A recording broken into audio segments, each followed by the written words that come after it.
উন্নতি হলেও সুনামগঞ্জে বন্যার পানি নামছে ধীরে।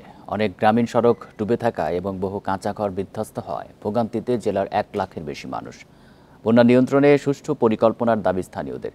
পানি উন্নয়ন বোর্ড বলছে পানি নামতে আরও দেরি হবে। নগদের কাছে সব গ্রাহকই প্রিয়, তাই তো সারা দেশে ক্যাশ আউট চার্জ সবচেয়ে কম। দ্বিতীয় দফা বন্যায় এখনও ডুবে আছে সুনামগঞ্জের অনেক গ্রামীণ সড়ক।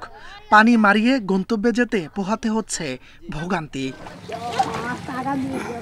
বহু ঘরবাড়ি এখনও তলিয়ে। বন্যার উন্নতি হলেও পানি নামছে ধীরে। দুর্ভোগে 1 লাখের বেশি মানুষ। কোনো চিনুন কিচ্ছু নাই, বেড়াটারও নাই, সব টানি গেছে। কোনো ক্ষমতা নাই আমি ঘর ঠিক করবা। ওই দিয়ে বুঝলেন আমার ঘরের অর্ধেক কাকের হানিক গেছি কি। সামনে একটা স্কুল আছে, হাই স্কুল আছে, অনেক যেতে যাওয়া আসা যাওয়া অনেক ভোগান্তি। বা এই সামনে রাস্তাঘাটগুলো অনেকগুলো ভাঙছে। 2022 সালের ভয়াবহ বন্যার পর চলতি মৌসুমে 2 দফা বন্যা চিন্তায় ফেলেছে হাওরবাসীদের। বন্যা নিয়ন্ত্রণে সুষ্ঠু পরিকল্পনার দাবি তাদের। সুনামগঞ্জে প্রতি বছর 2 থেকে 3 বার মানুষ বন্যায় কবলিত হয়। এ থেকে পরিত্রাণ পাওয়া উচিত। সরকারের উচ্চ মহলে এই ব্যাপারে পদক্ষেপ নিতে হবে। দেশের বিভিন্ন নদীতে পানি বাড়ছে। এ কারণে বন্যার পানি নামতে দেরি হচ্ছে বলে জানিয়েছে পানি উন্নয়ন বোর্ড। আমাদের সব নদীর পানি কিন্তু বৃদ্ধি পেয়েছে। পানি বৃদ্ধি পাওয়ার কারণে কিন্তু এখন যদি কোনো জায়গায় পানি অতিমাত্রায় পানি প্রবেশ করে, সেটি কিন্তু ডাউন স্ট্রিমে যেতে সময় লাগে। কারণ হচ্ছে পানির যে হেড ডিফারেন্সটা কিন্তু কম। হেড ডিফারেন্সটা করার কারণে কিন্তু পানিটা একটু নিচে ডাউন স্ট্রিমে যেতে সময় লাগতেছে। এখনও বানের পানি না সরায় ক্ষয়ক্ষতি পুরোপুরি নিরূপণ করতে পারেনি প্রশাসন। Independent news. এবার বন্যা পরিস্থিতি নিয়ে আরও জানাতে কুড়িগ্রাম ও সুনামগঞ্জ থেকে যুক্ত হচ্ছেন সহকর্মীরা। প্রথমে কুড়িগ্রাম থেকে জানাবেন সহকর্মী আব্দুল খালেক। খালেক, গতকাল তো চরাঞ্চলগুলোতে পানি বাড়ার খবর পাওয়া গেছে, আজকের পরিস্থিতি জানাবেন। গত 24 ঘন্টায় কিন্তু নতুন করে আবার পানি বৃদ্ধি পেয়েছে। বিশেষ করে ধরলা, ব্রহ্মপুত্র এবং দুধকুমার 3টি নদ নদীতে কিন্তু পানি বেড়েছে এবং 2টি নদ নদী বিপদসীমার নিচে নেমে গিয়েছিল। এখন কিন্তু আবারও উপরে উঠে 3টি নদ নদী বিপদসীমার উপর দিয়ে প্রবাহিত হচ্ছে। ফলে যারা আশ্রয় কেন্দ্র, বন্যা নিয়ন্ত্রণ বাঁধ সহ বিভিন্ন জায়গায় ছিলেন তারা কিন্তু আর ঘরে ফিরতে পারছেন না, যদিও তারা ঘরে ফেরার একটা পরিকল্পনা করেছিলেন। পাশাপাশি যারা নৌকায় বসবাস করছেন বা নিজের বাড়িতে চালা করে বসবাস করছেন বা পলিথিন টাঙিয়ে উঁচু স্থানে আছেন, তাদেরও কিন্তু দুর্ভোগের সীমা নেই। কারণ গত রাতে কিন্তু ভারী বৃষ্টি হয়েছে পুরো জেলাতেই এবং এই বৃষ্টির কারণে তাদের বন্যার্ত মানুষের ভোগান্তি আরও বেশি বেড়েছে। বিশেষ করে রান্নার, আমরা বিভিন্ন জায়গায় ঘুরে তাদের সাথে কথা বলে যতটুকু জেনেছি যে এখন প্রধান সমস্যা হচ্ছে রান্না করা। প্রশাসনের পক্ষ থেকে বিভিন্ন এলাকায় 22,000 শুকনো খাবার বিতরণের কথা বলা হলেও অনেক এলাকার মানুষ জানিয়েছেন যে তারা এখনো কোনো ত্রাণ সহায়তা পাননি। আবার কেউ কেউ জানিয়েছেন তারা 1 দফা ত্রাণ সহায়তা পেয়েছেন, যেটা দিয়ে আসলে তাদের কষ্ট লাঘব করা সম্ভব হচ্ছে না। দিনমজুররা আমাদেরকে জানিয়েছে যে তাদের কাজ আসলে বন্ধ হয়ে গেছে।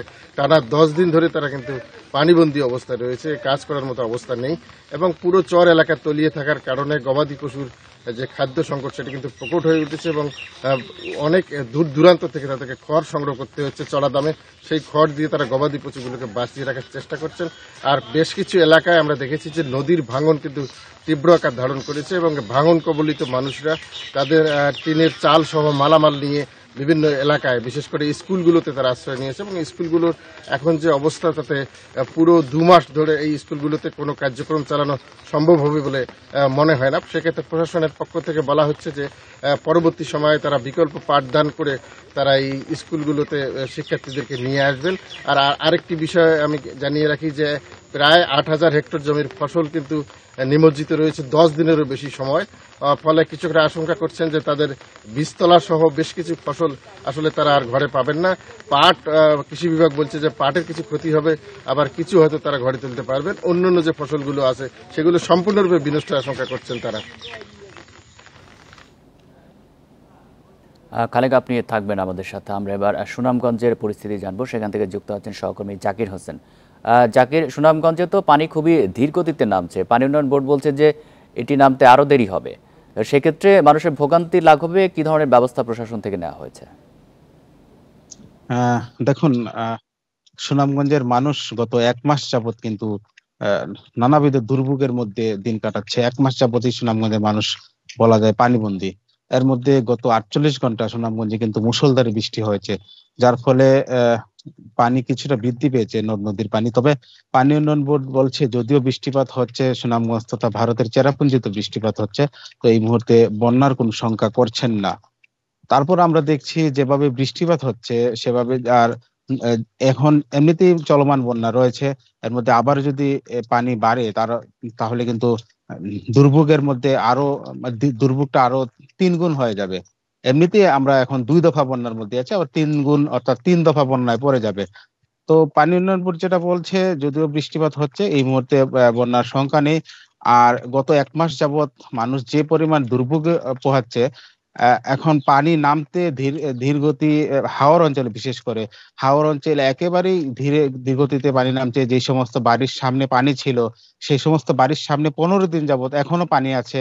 যে সমস্ত বাসা বাড়িতে পানি প্রবেশ করেছিল কিছুটা নেমেছে, কিন্তু কাঁচা ঘর বাড়ি সেই সব বাসা বাড়িতে আসলে বসবাসের অনুপযোগী। বিশেষ করে আমি যদি বলি নিম্নয়ের মানুষের যে কাঁচা ঘর বাড়ি, অনেক প্রায় হাজার হাজার ঘর বাড়ি বিধ্বস্ত হয়ে গেছে।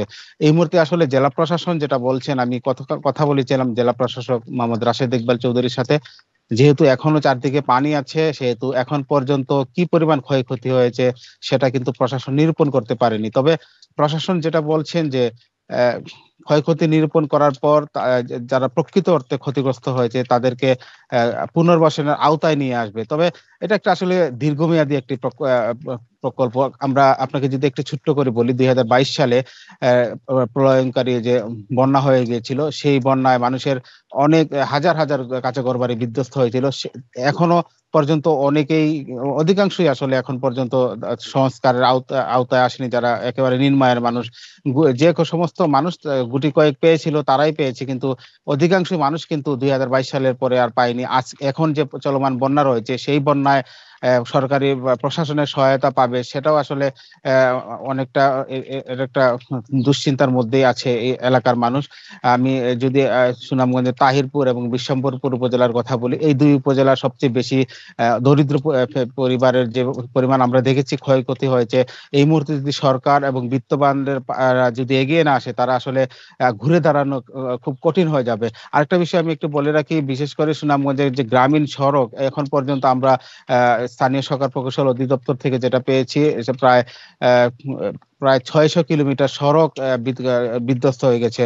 আর এই সড়ক দিয়ে এখন যান চলাচল তো দূরের কথা, এই সড়ক দিয়ে আমরা দেখেছি মানুষ পায়ে হেঁটে যাওয়াটাও অনেকটাই দুষ্কর হয়ে গেছে। এই সড়ক কবে নাগাদ আবার সংস্কার হবে সেটাও কিন্তু একটা চিন্তার বিষয়। কারণ আবারও বলতে হয় 2022 সালে যে সড়কের যে ক্ষয়ক্ষতি হয়েছিল সেই সড়কই এখন পর্যন্ত মেরামত হয়নি।